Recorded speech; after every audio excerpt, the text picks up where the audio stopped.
So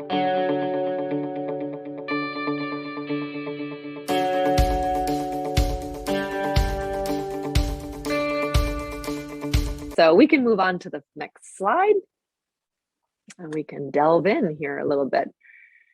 So again, we talk about first level, any level really. I want everyone to become educated about what is the purpose of the level. What are the judges looking at? I mean, after all, it's really just a test in our skill set, right? It's the same thing of like, if you study math, you're going to have a test on that. If you study German or Spanish, like you're really going to study, when there's a test. And that's really what I think about with going to horse shows or riding through a test.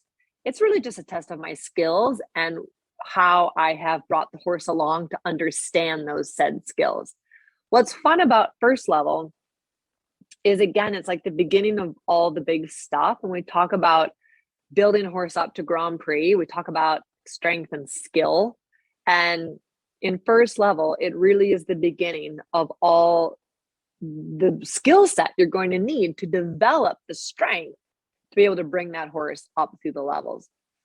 I also am going to dive into how it relates to the 3 phases of training, how it relates to our daily vocabulary and what we should be doing every day, and what does that look like? So many of these things are so vague or just kind of confusing of like, where am I in relationship to the rest of the levels or the sport? And we've got everything from a 20-year-old Morgan to a rescue pony to Grand Prix horses to young warm bloods. We have all kinds of horses here. So even now, I rode all kinds of different horses before this too. And so that's what's I find really special about being able to talk about how Norma can do some of these things, how Freddie, my young horse, can do some of these things, and what that then looks like in a horse like Gideon or Montana or Darby, who are in the Grand Prix. So the purpose of first level, according to USDF, is to confirm that the horse demonstrates correct basics, and in addition to the requirements of training level, has developed the thrust to achieve improved balance and throughness and maintains a more consistent contact with the bit. And we'll get into these movements that are introduced.